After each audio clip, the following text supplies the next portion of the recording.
why are you doing all of this? Why are you hurting all of these women? You're using this woman. You're sleeping with this woman. I had lost every iota of fear for this man. He was shocked. He was beyond shocked, and he couldn't hide it. He tried to, stare me down. Why? I was looking at his eyes. Welcome back to Amuludun Extra, folks.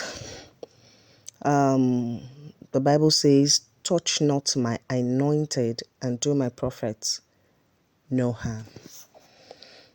But the question now is, how do we discern the anointed of God in these perilous times?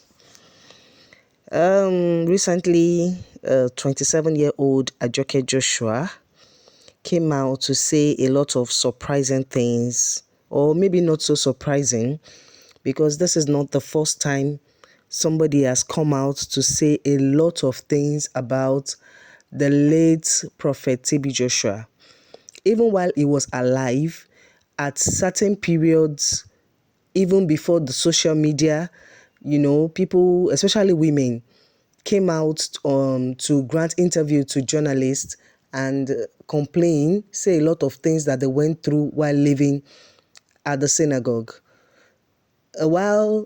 Years back, a lady came out and said that she was in charge of taking care of the foreigners that came for healing, and she was the one who prepared their meals, and then she put their medication back in their meals, and they will be asked to go for tests, and eventually it will be said that they have been healed, but they still found a way to get their medication back into their food. So those people were on medication, but they thought that they were no longer on medication, And then at another point, years back, another lady came out and granted another interview and said she was held at the Synagogue Church of Nations, and she was held there against her will, that she had a child or so. A lot of allegations kept coming out then when TB Joshua was alive. But immediately he died, a lot of allegations also started. A certain woman who came out and said that she was the one who gave him some of the powers that he was using when she was also on the dark side, and that she knew a lot about it.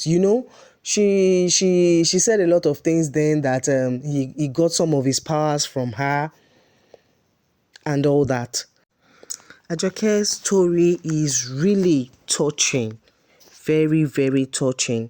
People just got to see Ajoke as a part of the family when she was a child. No one really knows anything about who gave birth to her. She was living as a member of the family with the late TB Joshua's widow. They lived together. She grew up with the children. She would even go on vacations with the family to Dubai and what have you, until she was 7 years old, and then I think she did something at school as a 7-year-old, and she was suspended. And then when she was suspended, a journalist referred to her as the illegitimate child of TB Joshua, and that was the beginning of her woes. The late TB Joshua saw her as a threat. She was a threat to his reputation that he had been building for years. So at the church, the word was spread that she had terrible evil spirits that needed to be casted out of her body. You see, Ajoke Joshua, who was TB Joshua's daughter, claims people were sexually abused by the late prophet, and that it was at the point where she confronted him that things turned worse for her. She was beaten by the prophet, and it was she claimed that it was okay for anybody to just hit her and beat her for no reason. No, I don't know, maybe that was to drive away the evil spirits, but it's very obvious that at that point the late prophet was trying to drown her voice. He locked her up for months. She claimed she was also beaten with belts and chains.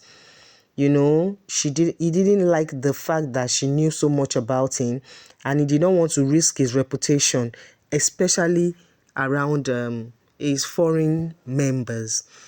He was very afraid that someone will find out what he has been practicing in his synagogue.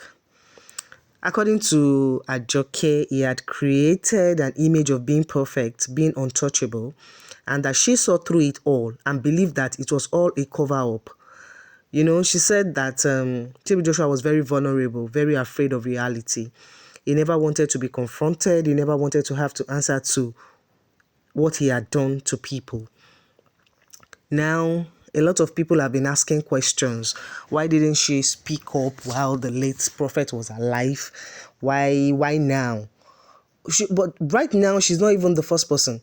I think someone else, a woman, also spoke up. In fact, wrote a book and was talking about the books on the streets, trying to tell people what she went through. So sometimes it's not about getting justice, because how do they even get justice from someone who is no longer alive? But I believe that they have to heal from whatever torture or abuse they had gone through while they were living in the synagogue. Now, this awareness is not only for them, but for other people who may also be experiencing things like this in the name of religion, to also know that being forced to do certain things under the guise of religion is not okay. It's not all right. Your spiritual leader is to help you, guide you closer to God, not play God over your life.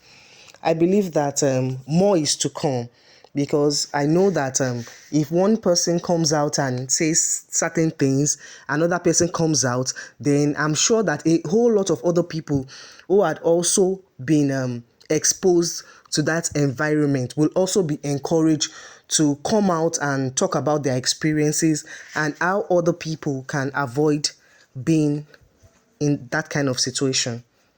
Thank you very much. Have a great day.